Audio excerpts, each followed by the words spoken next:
Buenos días, Martín. ¿Cómo le va? Muy bien, doctora, muchísimas gracias por atendernos el teléfono. No, por favor. Y queremos hablar de un tema que resulta interesante que tiene que ver con los niños en la República Argentina y aquellos que tienen trastorno de talla baja, no sé si se llama así, trastorno, en un porcentaje casi de 10% en nuestro país, lo que es un resultado considerable, es una gran cantidad de niños que tienen esta talla baja.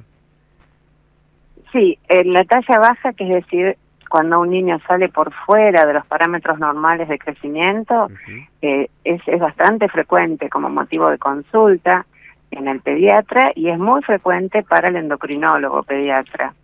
Lo más importante de esto, que no es un trastorno en sí, sino que es un signo, es diagnosticarlo. Es que los niños vayan al pediatra, que los pediatras controlen cómo crecen cada 6 meses, cada año.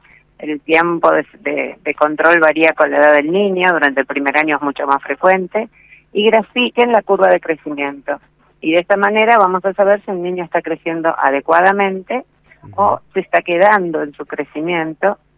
Y si se está quedando en su crecimiento, es un parámetro de que algo anda mal en su salud. Todavía no se sabe qué, pero algo anda mal. Claro. ¿Y cuáles son los primeros signos a los que tenemos que prestarle atención, doctora? Exacto. Los primeros síntomas a los que tenemos que prestar atención es a la disminución de la velocidad de crecimiento. O sea, los criterios para pensar que puede haber algo patológico es que un niño que venía creciendo bien, dentro se llaman percentilos, casi todos los papás saben que sus pediatras les han mostrado las curvas de crecimiento. Entonces, los percentilos de crecimiento, si un niño sigue en el mismo percentilo siempre, eso ya es un parámetro de normalidad. El otro parámetro de normalidad es que esté dentro de percentilos parecidos a los de sus padres. Por ende, los signos de alarma serían que se caiga del percentilo en el que venía creciendo, o sea, que disminuya la velocidad de crecimiento, o que creciendo más o menos dentro del mismo percentilo esté en un parámetro muy diferente a sus padres. Claro. Estos niños bajitos con papás muy altos. Es llamativo, siempre hay que pensar que puede haber un problema. Bien. Ahora, ¿puede ocurrir también a la inversa, que crezcan demasiado rápido? Sí, por supuesto. Hay algunas patologías que condicionan que sean muy altos. Y otra vez, lo normal y lo patológico. Lo normal, un chico puede ser muy alto porque su familia es muy alta. Esa es la causa más frecuente de alta talla. Así como la causa más frecuente de baja talla es que la familia sea baja. Las otras causas más frecuentes son o que madure despacio para ser bajito, es decir, que entre a la pubertad tarde, o que madure rápido y de esa manera sea más alto que sus compañeritos que todavía no maduraron. Bien. Pero dentro de esos dos diagnósticos, que son los más frecuentes, madurar rápido, madurar despacio, parecerse a los papás, son diagnósticos de los cuales nosotros tenemos que despejar que a lo mejor si hay una patología y nos quedamos confiados de que era solo una alteración de la maduración, de la forma de crecer, llegamos tarde al diagnóstico de la patología. Claro. ¿Y cuáles son las consecuencias de no diagnosticar de manera precoz un problema de crecimiento? Y bueno, puede haber consecuencias desde muy sencillas hasta que llegar tarde a tratarlo, pero a lo mejor no tan tarde, porque a medida que pasa el tiempo ya es más notorio y todavía nosotros como endocrinólogos tenemos tiempo de tratarlos, hasta que no nos demos cuenta, en el caso de una baja talla adquirida, de una enfermedad grave a nivel cerebral que esté comprometiendo la función de la hipófisis. Entonces, por eso yo digo, nosotros decimos como endocrinólogos que el crecimiento es el mejor parámetro de la salud de un niño. Siempre que se queda hay que estar atento. Puede ser, por ejemplo, una enfermedad celíaca, que no es un problema endocrinológico, sino es un problema de absorción de los alimentos, que en nuestro país es bastante prevalente, y al no tratarlo cada vez se le complica más la nutrición al paciente, ¿no? Claro. Me quedo con esto que nos mencionaba al principio, doctora, que la baja talla no es la enfermedad en sí, sino el signo, el síntoma de que puede haber una consecuencia. Claro. La enfermedad no se llama talla baja. Claro. Talla baja es un síntoma. Una persona es baja. Claro. El asunto es por qué es bajo. Puede ser porque tiene una deficiencia de hormonas de crecimiento. Bien. Entonces, ¿cuál es la enfermedad? La deficiencia de la hormona de crecimiento. ¿Qué produce? Talla baja. Un hipotiroidismo que produce, entre otras cosas, talla baja. Y así, bueno, un montón de enfermedades que no tiene sentido acá nombrarlas a todas, claro. Pero por eso yo digo que lo importante es estar atentos y diagnosticarlo, porque un chico que crece bien raramente tenga una enfermedad grave. Casi todas las enfermedades crónicas y graves se manifiestan en algún momento por retardo en el crecimiento. Bien.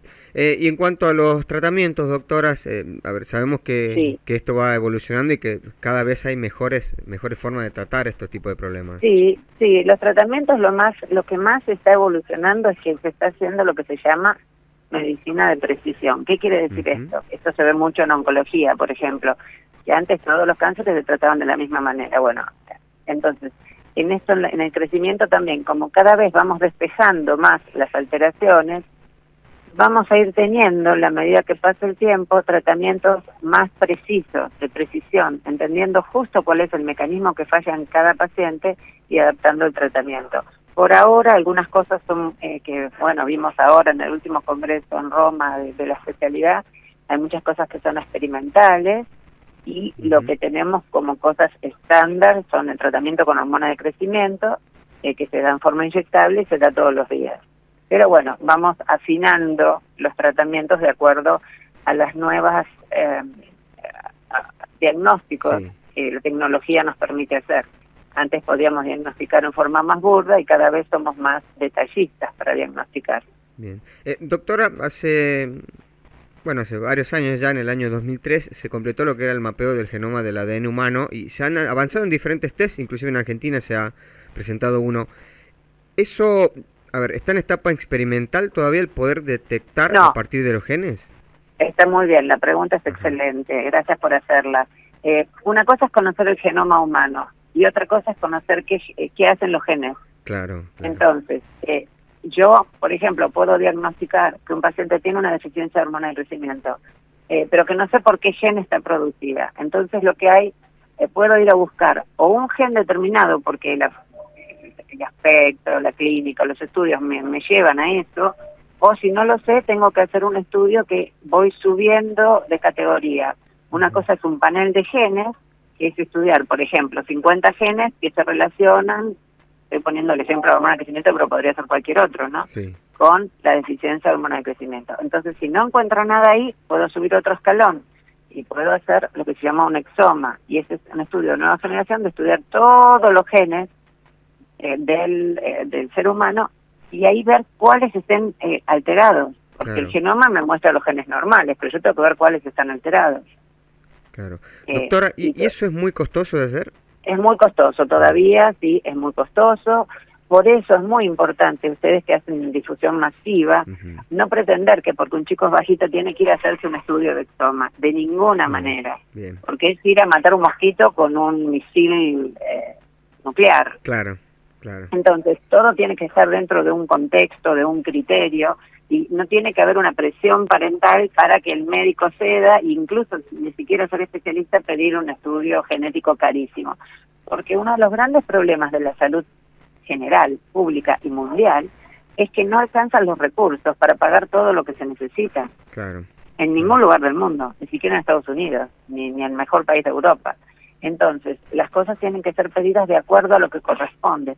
Para eso tiene que haber generalmente centros de alto nivel, grupos interdisciplinarios, genetistas, clínicos, pediatras, en este caso del crecimiento, endocrinólogos, por supuesto.